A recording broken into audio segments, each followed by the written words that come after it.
Platinum Games is completely forgiven for the Legend of Korra game. This more than makes up for it. Just so you know, this entire review is essentially just going to be me gushing about how I loved Bayonetta 2. I just recently replayed the first game this past week because I hadn't played it since it first came out in 2010, and I really enjoyed it the first time I played it, but upon replaying it, I remembered why. It was a ton of fun, great, stylish, amazing looking, with fantastic designs for the enemies and all kinds of things. Really fun hack and slash with great combat and weird story and just insane stuff all over the place. That's the best word I can use to describe it, insane. And I was just hoping for more fun insanity in this game, and I got it. After just the prologue chapter, I was immediately in love with this game. It started out insane, and it kept the insanity throughout the entire game. It never slowed down. It was fantastic the whole way through. I wasn't really expecting much from the story, because of the first game it wasn't really all that interesting, and Platinum games usually focus on gameplay far more than story anyway, but it was interesting. You got all the returning characters, Bayonetta, Jean, Luca, Enzo, Rodan, all those guys, and there's this incident that happens with Jean where Bayonetta has to help her out with something. I won't go into specifics. And then there's this whole bigger thing going on with the eyes of the world and the balance of the worlds and all this stuff. And it was pretty interesting. I was interested in seeing where it was going, and it was cool seeing some of the characters from the first game and how things might be playing out differently with them now. And it actually kind of helps the story of the first game as well. I won't go into specifics, but once you play it, you understand it kind of adds to the story from the first one. It's not an amazing story or anything, and the writing can definitely be cheesy sometimes, but that's just how the first game was too. That's the tone they were going for, this crazy, insane, whatever kind of stuff. The only thing that was kind of annoying was this one character, this young kid. His voice was too old for him, and he had a weird accent, and I could have done without him. He wasn't painfully annoying, but if he hadn't been there, I would have been fine. The game looks absolutely amazing graphically. It's great, but just the designs, the thing I remembered most in the 4 years that I didn't play Bayonetta was the enemy designs. I remember being really impressed with those, and it's the same thing here. The enemy designs, just the designs of everything, are so cool, and I was worried, like, will they really be able to keep coming up with new stuff? Yeah, there are tons of great enemy designs, because not only in this game do you fight angels like you did in the first game, you also have demon enemies in this game, which you didn't have in the first one, so that opens up a whole lot of new design choices too. And there's just so many great looking things in this game. It's also stylishly presented, and all the big set pieces and all the events that happen, the big finishers, the big boss battles, those all look really cool. All of your moves look cool, the animation, the frame rate, it's all completely solid, completely fluid. It all looks fantastic, and it plays fantastic too. The combat's basically exactly the same as the first game. The buttons are exactly the same. You've got all the same moves, but there's a ton more added to this game that makes it even better, and some small flaws that the first game had that this game completely fixes that really impressed me. The combat is fast, it's fun, it's fluid, there's a ton of different combos you can use, different weapons you can buy, different accessories to give you different abilities. There are new techniques that you can buy and unlock. There's a ton of different enemies. In the first game, I felt that they did reuse a lot of the enemies throughout a lot of the game, and even the bosses. There were reused bosses, and that always kind of annoys me in games. This one, no, there were a ton of different enemies throughout the game, and it never got old. I was never like, oh, these guys again. Even the bosses, they don't reuse bosses. There were a couple times where I thought they were going to. Oh, that boss showed up again? Oh, we're actually riding on him in a huge action set piece. That boss from the first game showed up again? Oh, I have to fight him again? No, he's actually engaged in this big battle in the background with a demon while I'm fighting this other guy in the foreground, and now we're doing a big set piece with them, and it's awesome. The only times they do reuse bosses from the first game are actually for a story-based reason, and it actually makes sense, and I liked it, and they found ways to switch it up and make it fun and not too time-consuming, and it was cool. They all looked great. There was a great variety with the angels and the demons, and you had to fight them in different ways. You know, some attacked more than others. You had to try to use different combos against certain enemies. In the first game, there was one particular combo that I was using like all the time. In this game, I found I could not just rely on that one combo as much. I really did have to switch it up more often, which is good because it got me to use more of a variety of moves, and it meant the enemies were a little tougher, a little more strategic. I couldn't just hit them with the same thing over and over again. You also have witch time returning. If you dodge an attack right at the last second, everything will slow down for a couple seconds so you can get some good damage in, and it works perfectly. Some moves that you unlocked later on in the first game like turning into a panther. You've got that stuff from the beginning. You get a new animal transformation in this game. And there were a lot of really small improvements that I noticed that I really appreciated. Like sometimes when you beat an enemy, you can pick up their weapon and use it. You could do that in the first game too, but it took over your normal attack slot, so you had to attack with that weapon instead of your normal attacking weapon like the sword or whatever you normally had. But in this game it replaces the gun button, something that you really don't use all that often anyway. So you can still use your normal weapon, or you can choose to use this one that you just picked up. Torture attacks also return. Once your magic gauge fills up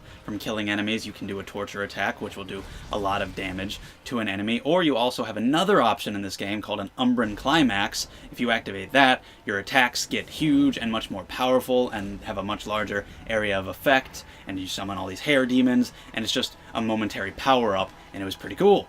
There are enemies that you can ride on. There's a mech suit type thing. There's a moment when you're controlling one of Bayonetta's giant demons and you're actually using that to fight momentarily. There's huge battles underwater. There was a lot of underwater segments in this game, but they weren't like underwater swimming segments. They were just like normal levels, but underwater, and it was kind of cool. There was a lot of blue in this game. There was a blue theme going on, and I liked it. It all looked really cool. The new animal transformation relates to the water. There's a bunch of stuff in the sky and through the air, because Bayonetta's got these wings and she can fly sometimes, and there's just all this awesome stuff that just made it crazier and crazier, and I just kept falling more and more in love with this game as it went on, and it just continued to impress me non-stop. It was so perfectly paced throughout.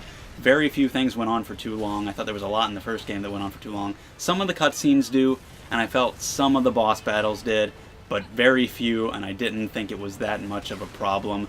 There was like running segments introduced like in the first game, but they didn't go on for too long, and they were better. The flying segments, same thing. Nothing went on for too long except very few things and only a little bit. Perfectly paced, never got bored with anything at all. There are also no 1 second long, cheap, instant fail QuickTime events. In the first game they did have those sometimes, and that's pretty annoying. You finished off a boss. Oh, quick, press this button. Oh, you didn't do it. Oh, do part of the boss fight again. The only QuickTime events in this game after boss battles are the ones where you mash a button, and the more you mash it, the more halos you get. Halos being the currency. No instant fail, 1 second QuickTime events, which is great. I loved the first game, but it did have some small problems here and there. It's like they took out all of those, tweaked some things, just brought over everything that made the first game great, got rid of some of the small annoyances, fixed some of the small annoyances, to just basically perfect the experience. I just could not get over some of these great fights, these great bosses that looked amazing, and everything that was going on around them looked amazing. Just these huge set pieces with awesome looking finishers that just looked so great, such high presentation values, and also played so great and were so much fun. It just continued to impress me throughout the whole game. I did not try out the touch controls. You can do some kind of touch controls on the gamepad instead of the normal button controls. I can't imagine they're anything special, so I didn't even try them. There's also some online co-op, which has different stages that you unlock as you play through the story mode. I didn't really try that out either. But just playing the story mode alone, it was about 8 hours, but I feel like I got my money's worth just because of how fun it was. It's definitely something that I'm gonna replay. There's a lot of other stuff I can go back and do. There's secrets that I missed, extra books that you can find that are these little notes that give you extra stuff about the story and the world and the characters and everything, and you can read those. Collectibles that are just normal items, or hearts or pearls to increase your health bar or magic bar. Just secret areas to fight more enemies, trying to go back and get higher scores, higher medals, higher awards on each level, improve. There's so many different things that I would go back and do, and I definitely will, because this game was so much fun. I definitely want to keep playing it. There's the Muspelheim, which is these little challenges. They were in the first game too, but they were called something different. I think they were called the Alfheim. You go in there and there are different challenges you can do, like fight the enemies in a certain amount of time, or without taking a hit, or enemies are only damaged while in which time. I felt they were easier in this game. In the first game, I couldn't do any of them. I saw a new one and I was like, oh, that thing I can't do. No thank you. In this one, I was like, yeah, let's do them, because they were easier. Some of them were still more challenging, though, especially towards the end. And overall, I found this game easier. The first time I played Bayonetta, I died a lot, and even when I recently played it, I died quite a few times. Maybe it's because I did just recently play the first one, I was accustomed to the controls. I didn't die in this game until chapter 10 out of 16, and it was only because there was an instant death move that I didn't know was an instant death move. And other than that, I only died one more time later on. So, I found it much easier. But that was just on normal mode, and I didn't get amazing scores for those levels. I could have done better. But it was just so much fun, I didn't even care. Also, after you've beaten the game, in addition to going back and doing all the stuff I already talked about, there's another character you can play as, you unlock another weapon, some new treasure, there are these new chapters that are called Witch Trials that are basically like the Muspelheim challenges, but just a huge onslaught of enemies that you can try to accomplish. There's more to do after you've beaten the game, and it's so fun that you're going to want to do it. So overall, can you tell that I just a little bit enjoyed Bayonetta 2? 'Cause I did. I loved this game. I absolutely loved every little thing about it. The only minor annoyances, the only minor negatives I can think of at all are that, like I said, that little kid was kind of annoying. Some boss fights and some cutscenes went on a little too long. That's it. Nothing gameplay-wise. They took the already great gameplay and improved it, basically perfected it. The story was nothing amazing, but I was still interested in it. And earlier when I said it adds to the first game, I mean it's a continuation, obviously, but I also mean if you were to go back and play the first game again, experience that story again, you would see some things differently because of information that's revealed in this game, and I thought that was pretty cool. Everything looks amazing. Bayonetta's sexy. I know some people are up in arms about that, but she is, and it really doesn't even, like, zoom in on her ass or anything like that all that much. A couple of times over 8 hours. Whoop-de-doo. The gameplay is just so fun. And there's so much to it. It's so much insanity, so much impressive stuff. This game is what I'm going to hold as the standard for action games for a long time. The next time I play an action hack-and-slash game, I'll be like, oh, it was good, but it was no Bayonetta 2. Platinum Games, keep doing what you do, just don't do it with The Legend of Korra and we'll be good. I implore everyone to play this game. If you liked the first game, you'll love this one. If you've ever enjoyed an action hack-and-slash game in any way, you'll enjoy this. If you have a Wii U, you need to get this game. I don't like to give scores, but if I had to give a score based off of pure enjoyment, as soon as I finished this game, my first thought was, wow, 10 out of 10. If you've played Bayonetta 2, please let me know what you thought of it. Did you love it as much as I did? Let me know your thoughts compared to the first game. If you plan on getting this, which you definitely should, let me know anything you want down in the comments below. Thank you very much for watching. If you enjoyed, subscribe if you'd like to see more reviews in the future, and I'll see you guys later.